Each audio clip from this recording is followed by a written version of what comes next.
ప్రపంచ జనాభా దినోత్సవం 2026 సందర్భంగా జనాభా పెరుగుదల, వనరుల సద్వినియోగం మరియు కుటుంబ నియంత్రణ యొక్క ఆవశ్యకతను తెలియజేసే ఒక చిన్న కథ.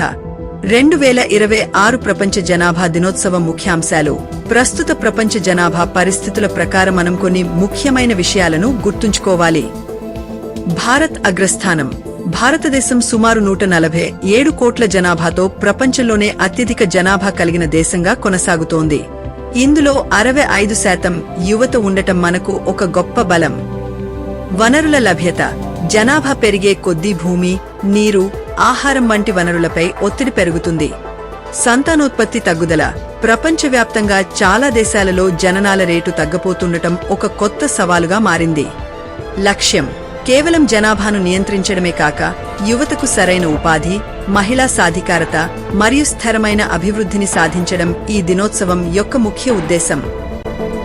మీకు ఈ వీడియో నచ్చితే లైక్, షేర్, కామెంట్ చేయండి మరియు సర్ఫీ స్టోరీస్ కి సబ్స్క్రైబ్ చేసుకోండి.